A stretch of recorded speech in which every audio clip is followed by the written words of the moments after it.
Our next item, unfortunately, Vice Chancellor, is this? Michael asked on the next one. Oh, you're the next one, Linda. Sorry. Item 3.2.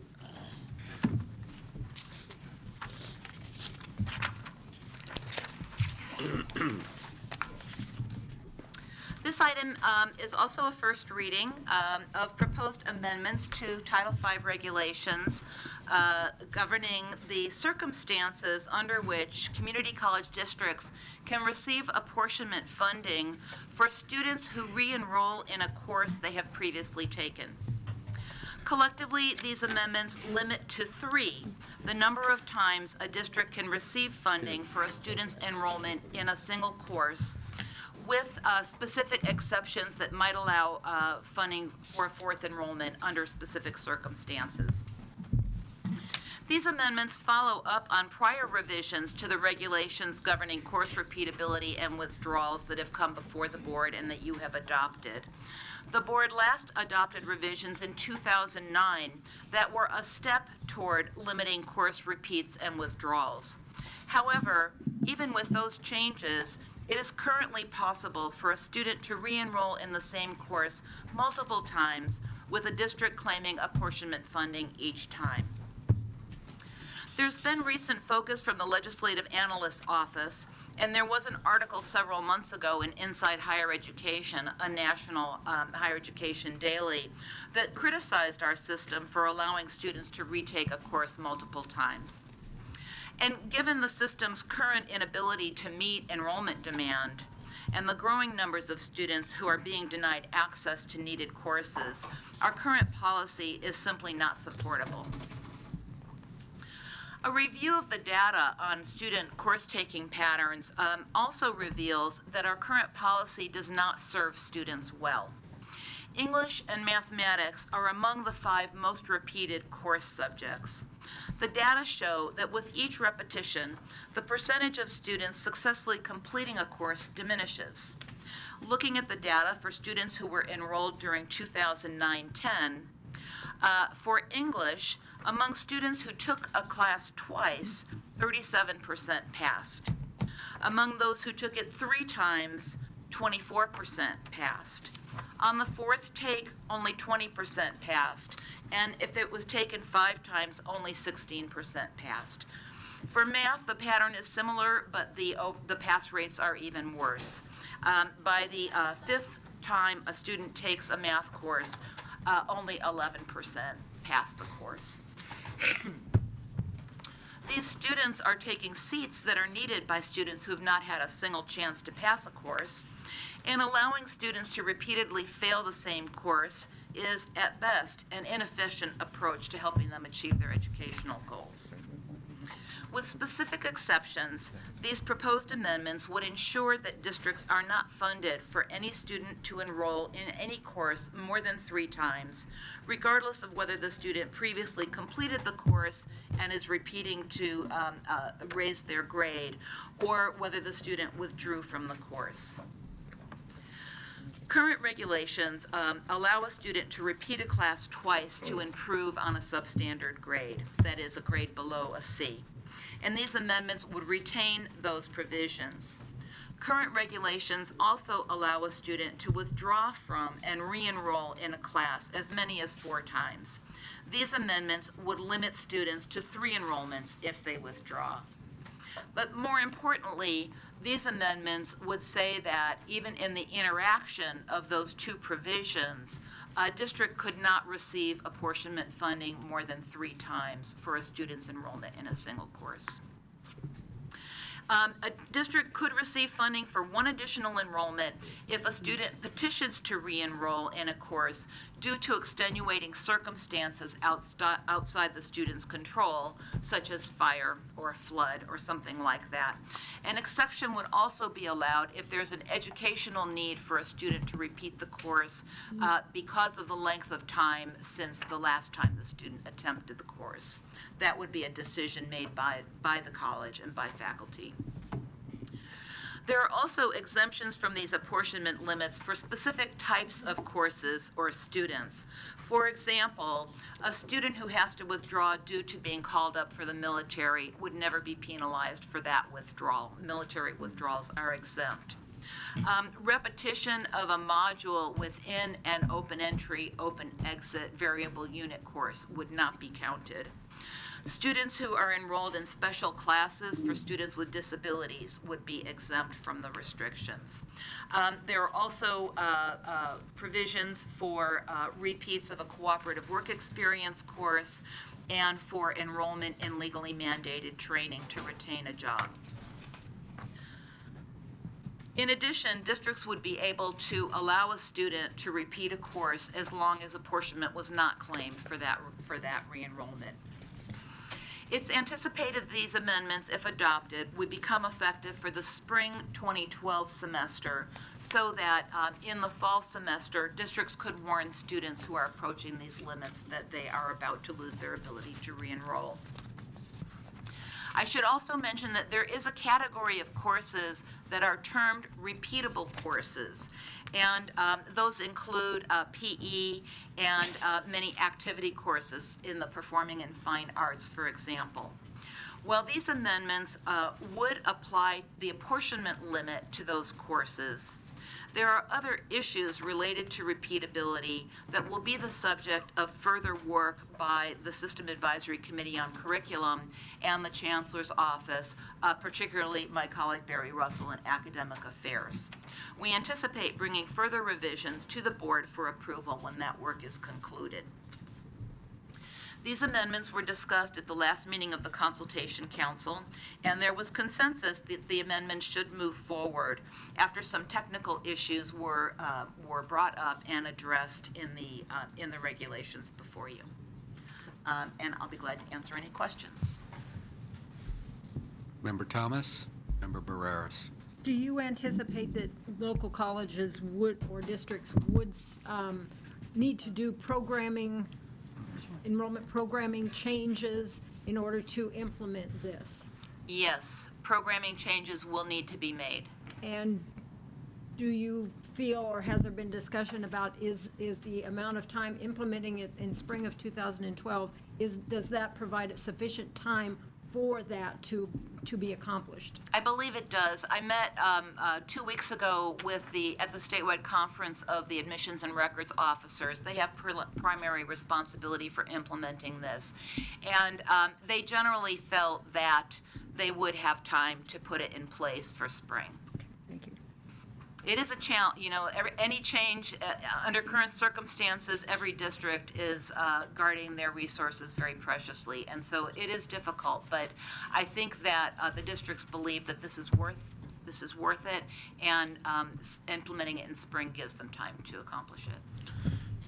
Member Barreras. Yes, my question is, would a catastrophic medical leave, if it's documented, be considered for an exemption for a student? I believe so.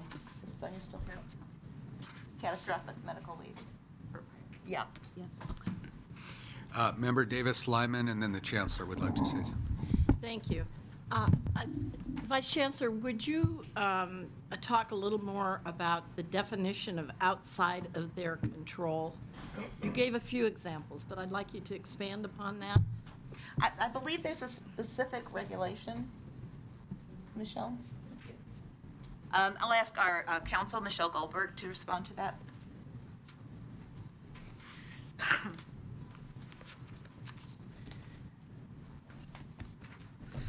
So I'm working off. Definition of extenuating circumstances. I'm not sure there's an exact definition in the regulations. However, it does specify, if I'm recalling correctly, do you have the 5502 form in front of you?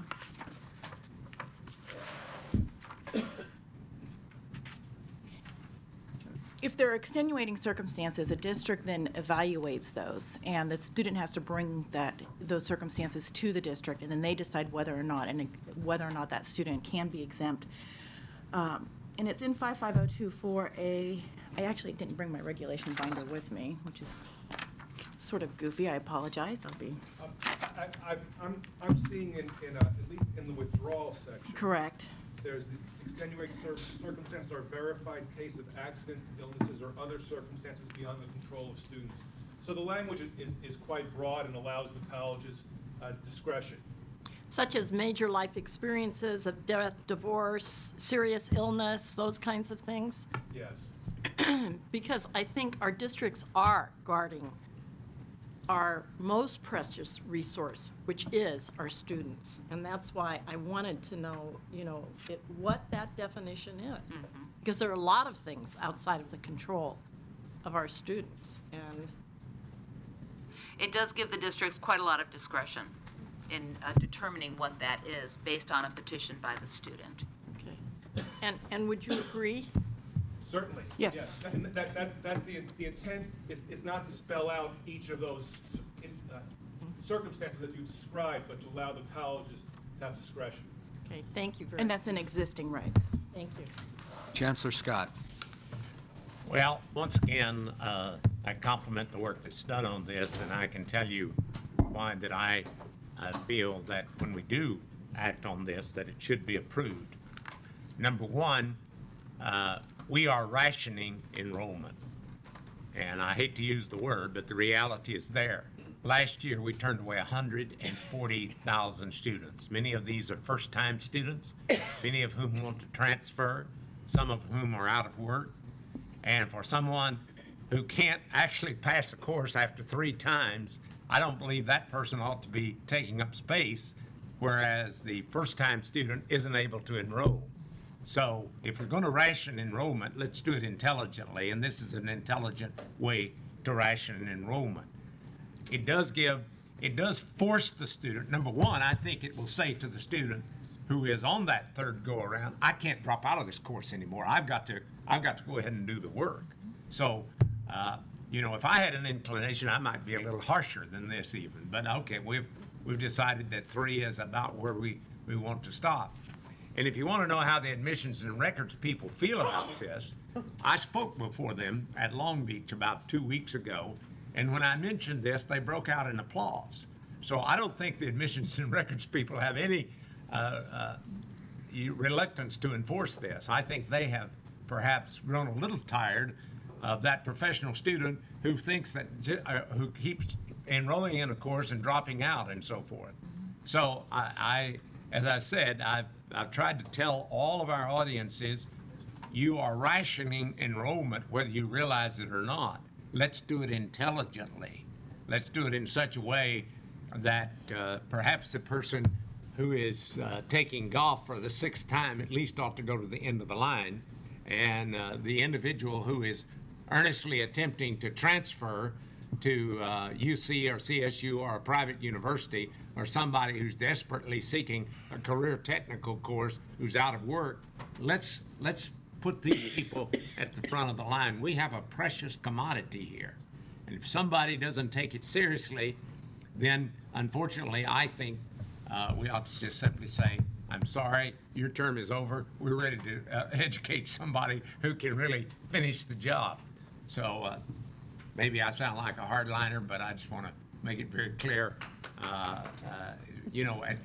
Maybe 5 years ago, we were come one, come all, stay as long as you want to. That was maybe a little bit of, even we didn't say that was a little bit of what was happening out there. Now we're down to the point of where the state of California is not giving us enough money. And we've got to make sure that the students that we choose to educate are the ones that are the most deserving. Member Baum. Just some informational clarifications. How much of this phenomenon is somebody taking a class and passing it each time, though, or getting a good grade, whether it is an art, a physical education, or others?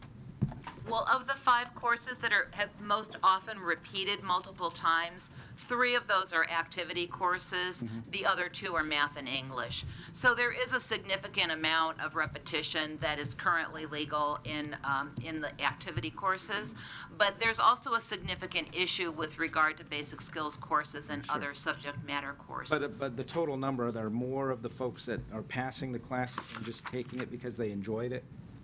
Or is it retake, or is it more people trying to get a better grade because they didn't pass it the first time? I don't know if we have exact numbers that break those out for. I don't for- need the info, if. But I would- for courses that are not repeatable, such as math and English, a student who passes the course with a C or better cannot retake the course. If a student gets less than a C, they have 2 opportunities to re-enroll to try to bring their grade to at least a C. Will this also limit the number of times somebody could take a repeatable class? This will limit apportionment for repeatable Apportionment for classes. repeatable. However, as I said, the System Advisory Committee on Curriculum and our Academic Affairs Division will be looking at the whole issue of repeatable courses and considering policy changes in that area. And then for the student who no longer qualifies for apportionment for a English or math class, can they enroll in another institution and start that cycle over again? They can in another district. In another district? All of this would apply to community college districts. So I tried English at Mount Sac 4 times, and then I want to then try it at Pasadena for 3 times. Right, yes, that's right. John Nixon's in the back, he pointed out. That is correct, but this issue is also being discussed in the context of the Student Success Task Force, and another dimension to this is I think institutions have a responsibility to look at students who are in this situation and are repeatedly failing or withdrawing from the same course, and look at how we can maybe better deliver that basic skills instruction in particular, so that students can be more successful. Of course, I just wanted to make sure there's one other path for the truly motivated student if they exhausted their apportionment at one district. Yes, a student can go to another district and start over. Member Davis Lyman. Thank you. Now I'm a little confused. We are talking about math and English here. What are we talking about? Are we talking about PE and fine arts? Can you be very clear about that? The apportionment limit of three opportunities for apportionment funding in a district, plus 1 opportunity for another funded enrollment based on extenuating circumstances, would apply to all courses. So that would be 4. Then you're talking about 3, and then if there was 1. Yes, we've tended to talk about it as 3 plus 1. So Okay. that 4th is not automatic, but it is possible based on It's covering petition. every repeatability course that could be repeated in our curriculum. Now, I want to get this really clear. I believe that is accurate, that it will cover it covers every course, including repeatable courses. Yes, Including what? repeatable courses. Okay, thanks. Vice President Paris. Just one point of clarification. I'm assuming that, if students are repeating courses, that counselors are reaching out to those students and advising them about taking basic skill classes. I'm assuming there's a process in place for that, and that students aren't just blindly trying to retake these courses over and over again. Is there an outreach process in place? At some colleges, that does occur consistently. At many colleges, it does not occur consistently enough because we simply don't have the counseling resources to monitor students. Many colleges already have more strict re-enrollment policies than what the state provides for. Many colleges, after a student repeats a course twice, will call the student in for counseling before they will allow them to enroll again. So ideally, that's certainly the way that it should work, and we've talked a lot about interventions to help students when they don't appear to be on the right track. But it's very, very difficult to guarantee that when our resources for counseling have been cut so deeply. I would just say to ensure that students are set up to be as successful as possible, that there should be a recommendation in this as well, that those colleges that don't have such a process adopt such a process. Member Thomas. Follow up on the point that Member Davis Lyman brought up. I'm still a little unclear on the courses that districts have designated as repeatable. This impacts them, has the potential of impacting the funding at least for, which is a whole nother question about why you would have one and have it not be funded. But So, and then I thought I heard you say that the issue of repeatable courses is being discussed or looked at. So this has the potential of affecting those, the funding for those, as well as something else coming potentially in the future? I believe that perhaps at your next meeting, you will have a first reading on regulations regarding repeatable courses. And in the process of discussing what system policy should be in funding those, in supporting and funding those courses, it is possible that that the regulation as it applies to repeatable courses could change. But right now, we felt that the most important thing was to move forward with the apportionment limit, and so it applies to all courses.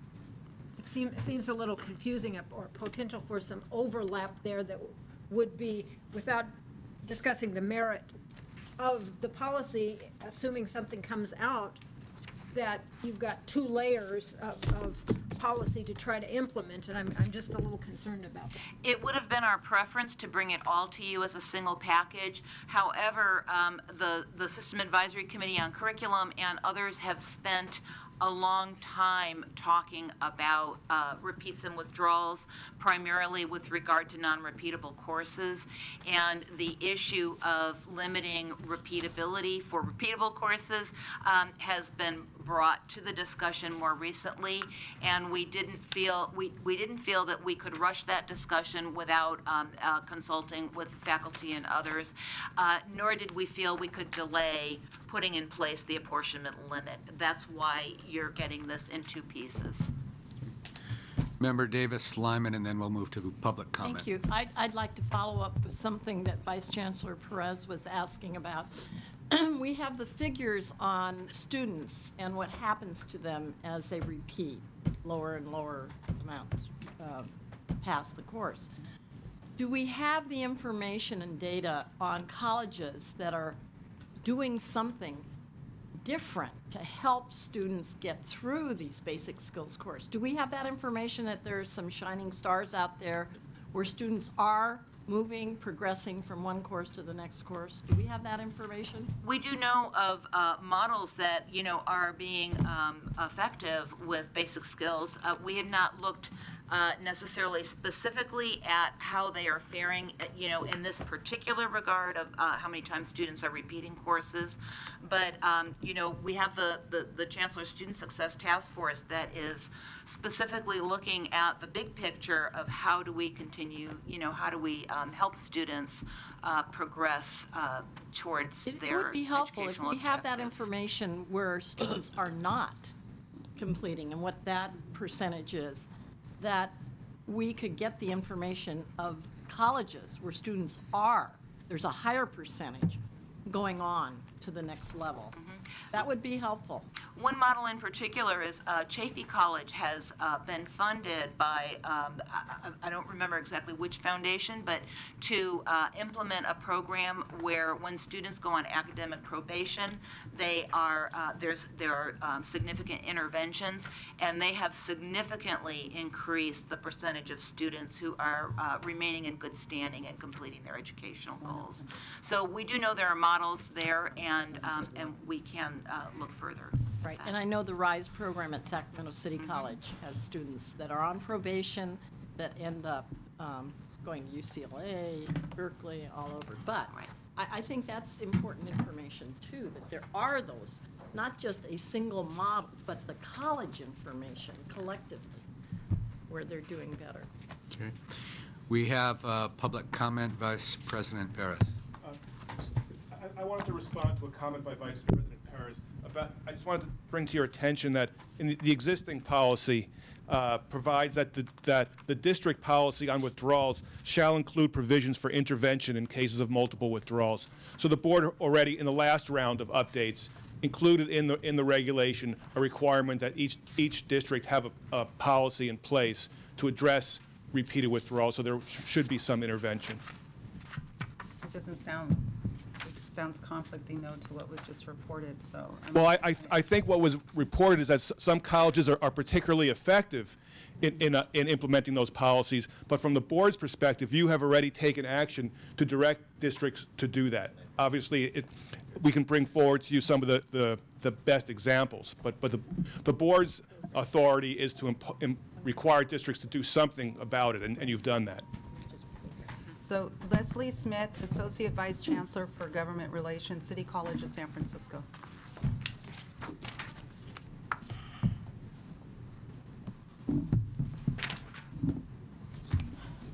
Good morning.